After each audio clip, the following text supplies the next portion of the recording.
Oh, geez, I'm late to the party on this one. You know, because I was on vacation, or not, or I was on a trip. I missed the season finale of FX's Fargo, and okay, I'm not going to attempt a Minnesotan accent, but the point is, Fargo Fargo. When I heard that they were making a TV version of Fargo, honestly, I was not interested. I mean, granted, the trailers basically robbed me of any interest in doing any sort of preliminary research into the show before it aired. So, really, I only started watching it after I had heard some of the glowing reviews about it.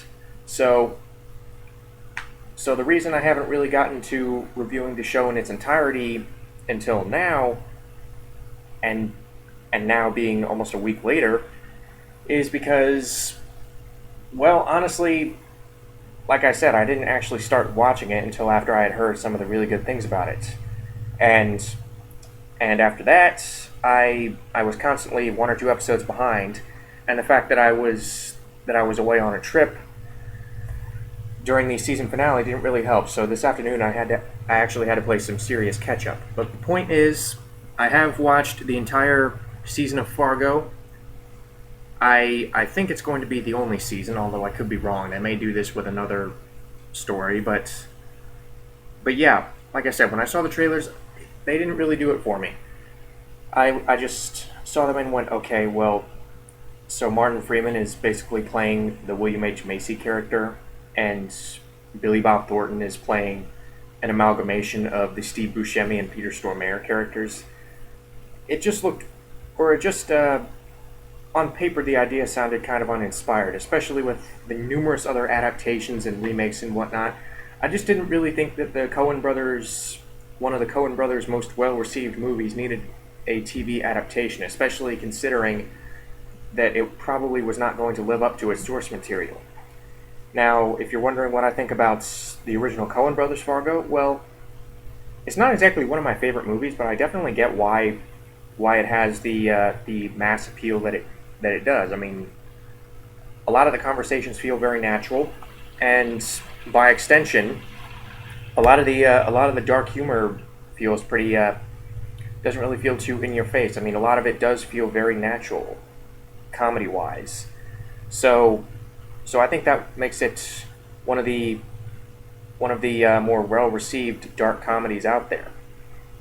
So so yeah, it could be goofy at times, but it was really that style, the Coen Brothers style, was really going to sink or that was really going to cause this show to sink or swim, especially since the creator of this show, Noah Hawley, I believe his name is, the guy who did Bones. Um, Again, I'm just drawing on short term memory here. When it was revealed that the show was going to tell a completely different story, but still keep in the same stylistic vein of the original Coen Brothers movie, that was either going to cause this show to be praised as this loving tribute, and a very enjoyable expansion, or an addition to the Fargo mythos, as it were, or it was going to cause it to come off as a cheap imitation. And thankfully, it's it's very, very good. In fact, I would even say it's great. It's probably one of the biggest surprises in terms of 2014 television, or at least thus far. The basic story. Now, granted, it does seem kind of similar to the original the original movie at first, but give it time. That's really all I can say is give it time. But basically, the story is Lester Nygaard is a put upon homeowner who is basically dissatisfied with his life, and apparently he's not the only one. I mean, everyone keeps picking on him. You know, his wife is completely dissatisfied with him. He he is coming. He is held under the boot of an old school bully named Sam Hess. I mean, everyone knows he couldn't hurt a fly. I mean, it's just wimpy Lester Nygaard, um, the Martin Freeman character. So so one day when he is injured during a little exchange with the bully, he goes to the emergency room with a broken nose, I believe it is, and he meets a drifter slash hitman slash I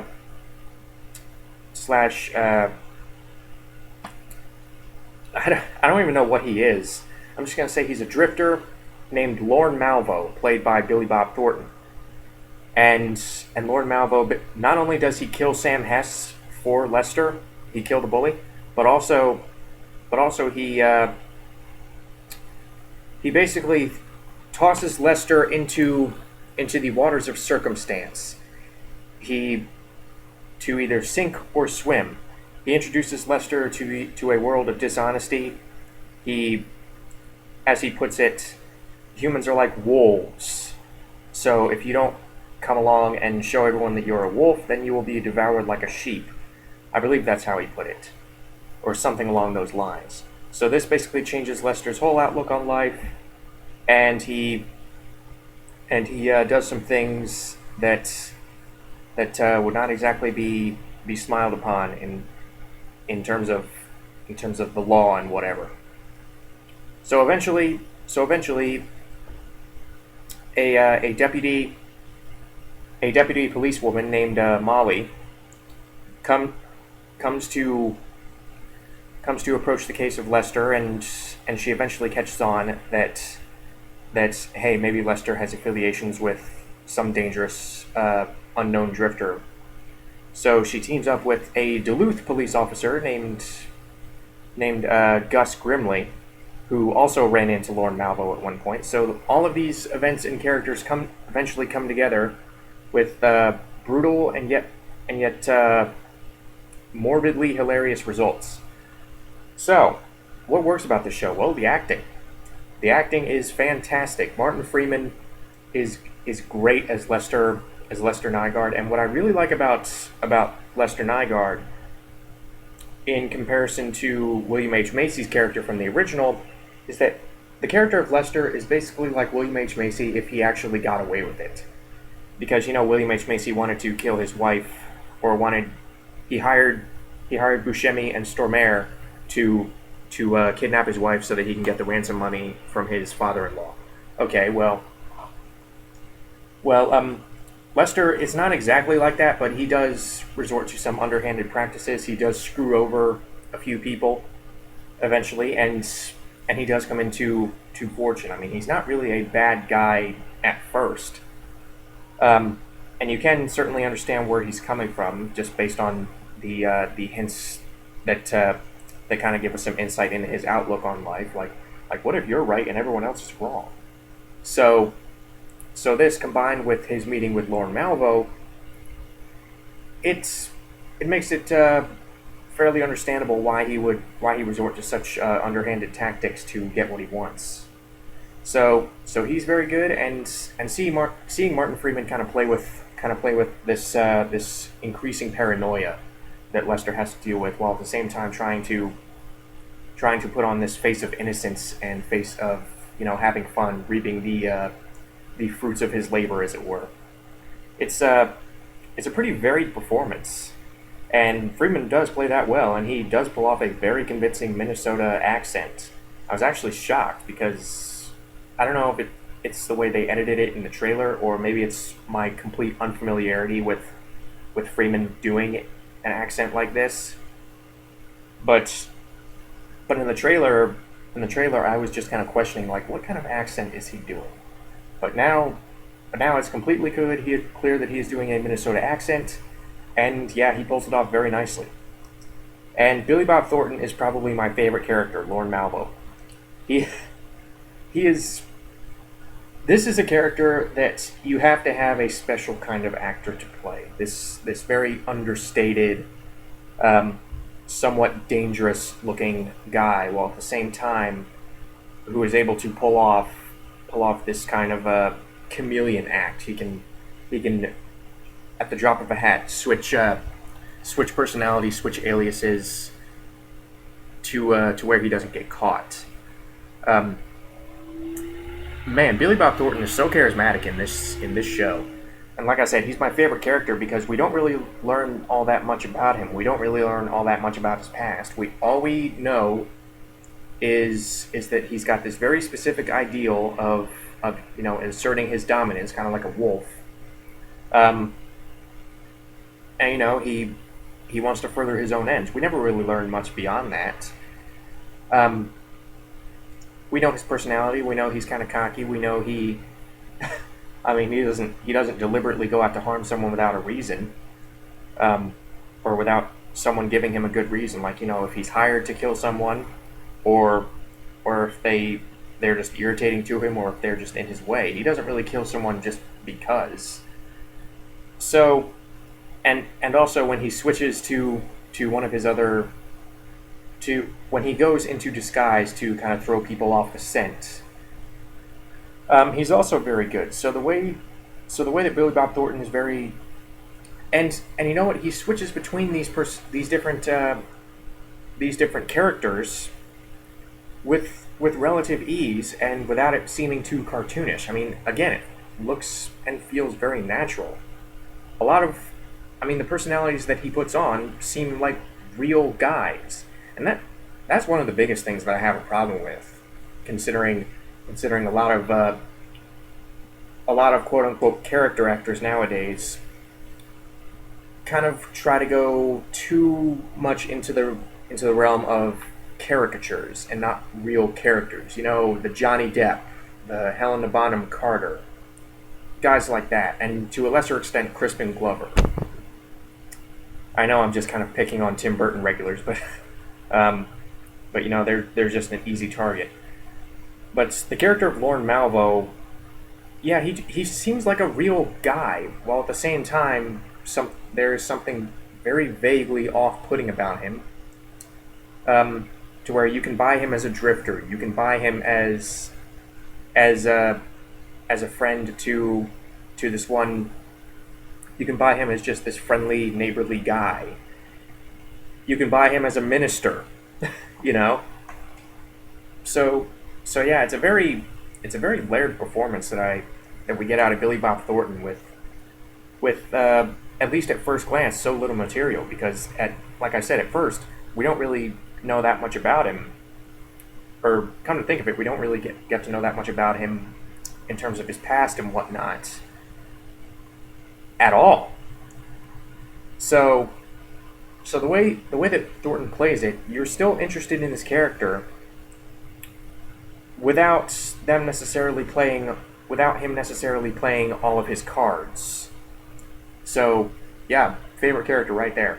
And also, Alison Tolman, I hope I'm pronouncing her name right. And this is one thing that I'm glad they carried over from the movie. And this is one thing that I'm glad they kind of chose to differentiate slightly from the movie.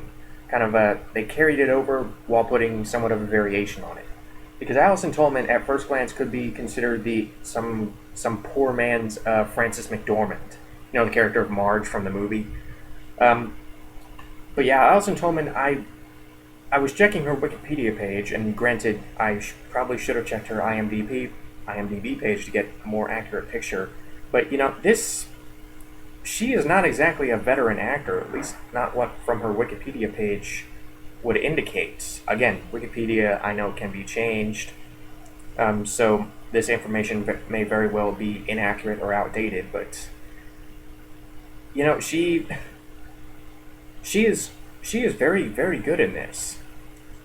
And the way that her character is, she's a police officer, obviously, like I said, Deputy Molly, but she is put upon. She is by no means this big, muscle-bound, ripped police officer chick. I mean, she is by no means a John McClane. She is by no means a Martin Riggs, or any number of the Schwarzenegger or Stallone cops out there. No, she just seems like a normal woman. I mean, I'm not saying she's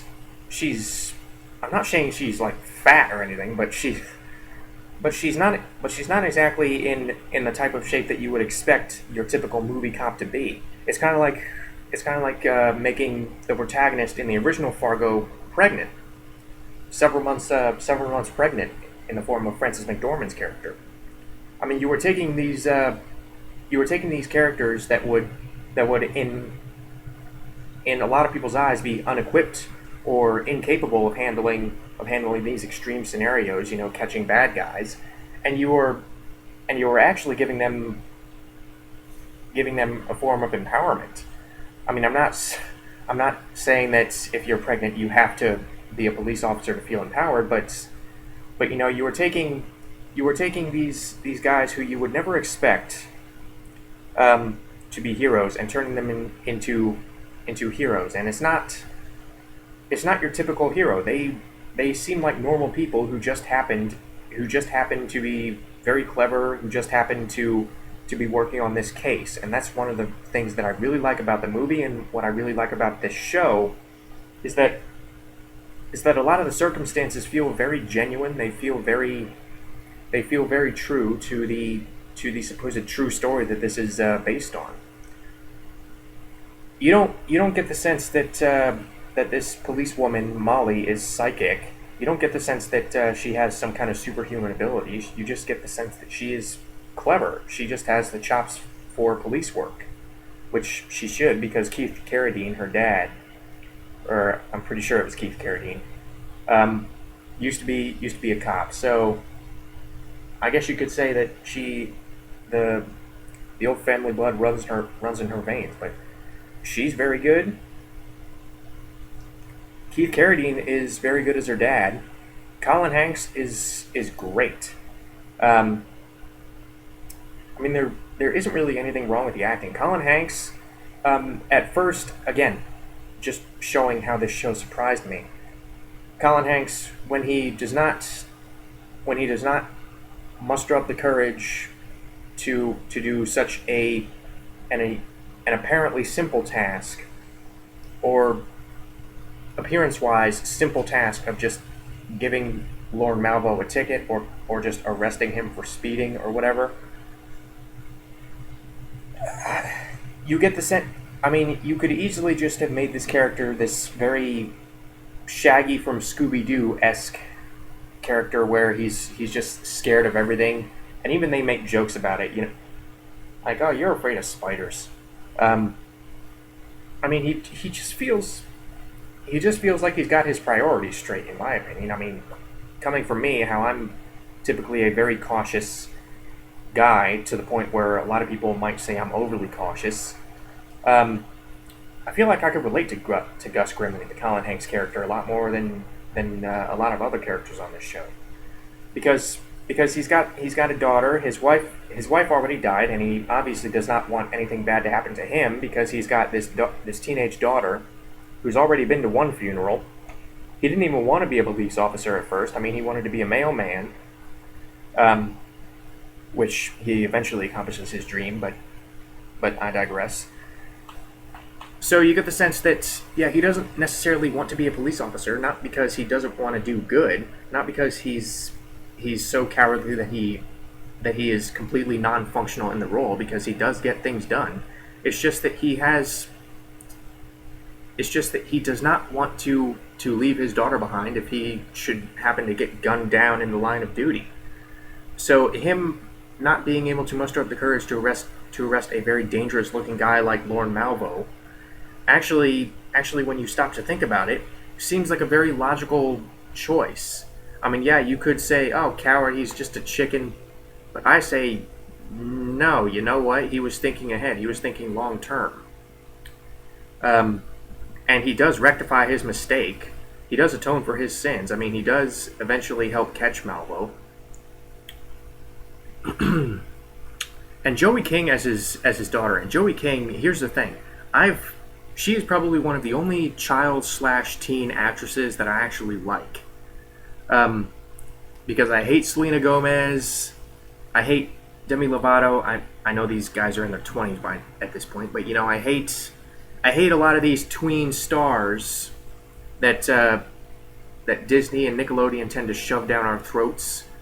But you know, Joey King, she seems like she gives this very understated performance.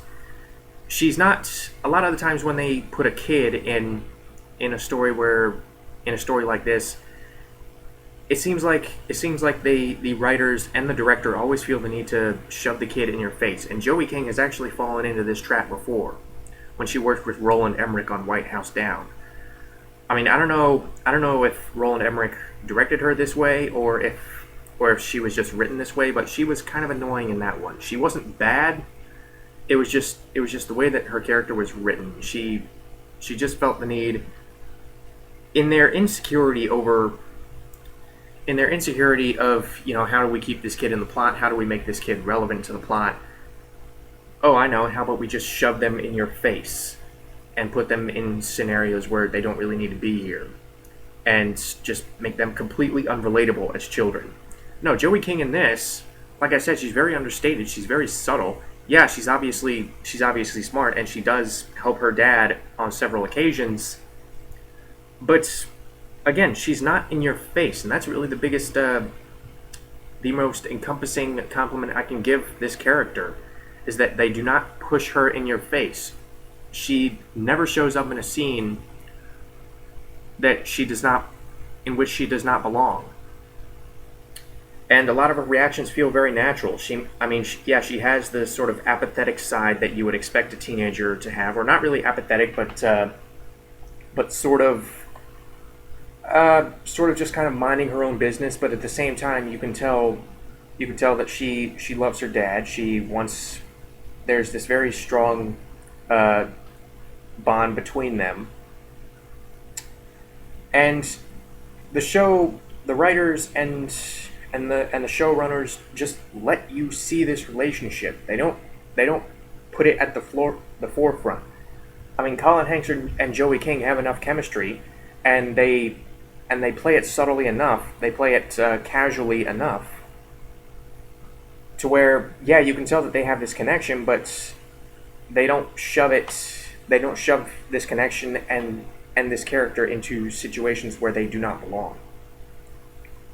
And another thing that the show really does right is the pacing. This show actually feels, it's kind of like The Bridge last year, which The Bridge is coming back. The remake of The Bridge with Diane Kruger and Demian Bashir. It's kind of like that, where it's not your typical cop drama where they just catch a murderer every episode. No, it feels very methodical. It feels very, the progression of this case feels very natural. It feels appropriately slow paced, but at the same time they're able to get away with that because you have these interesting characters. You have these very genuine character interactions. And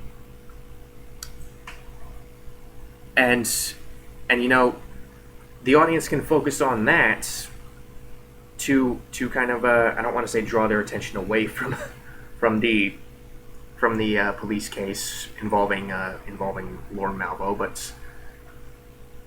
but you can get away with this slow pace if the characters are interesting enough.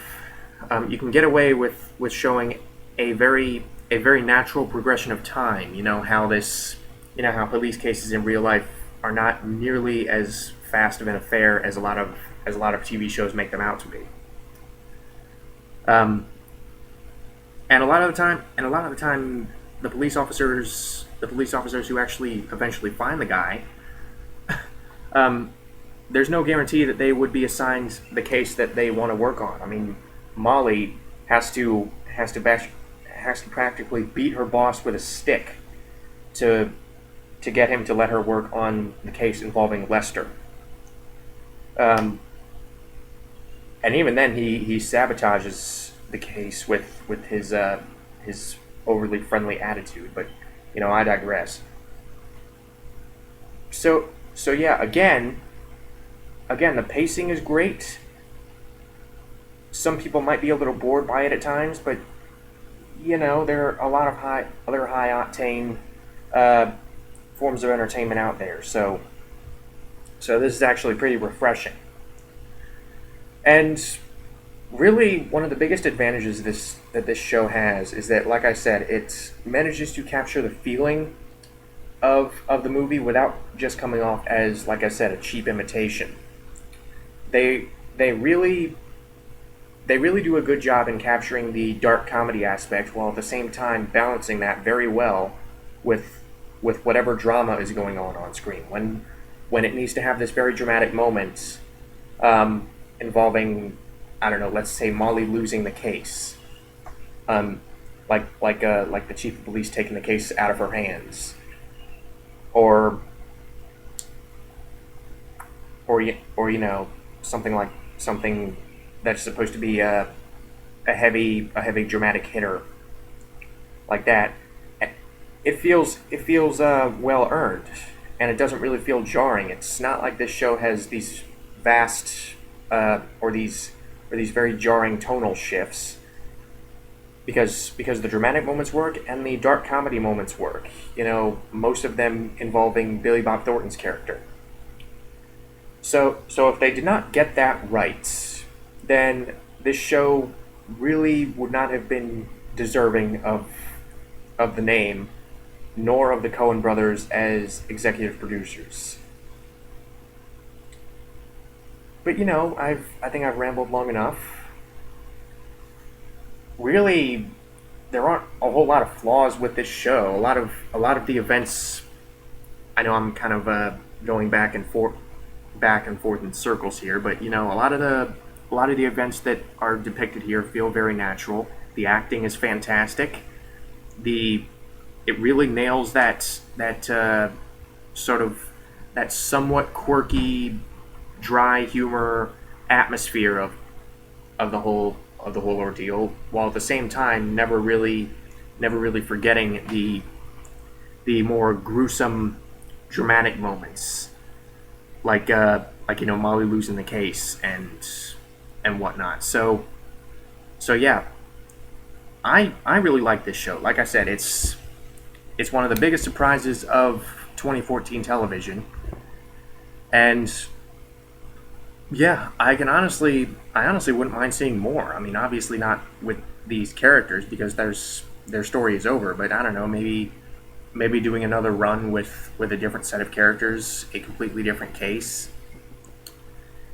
But again, I'm just speculating. I would not mind seeing more at all. I mean if this crew and this creative team is working on it, then yeah, bring on more. I want to see more.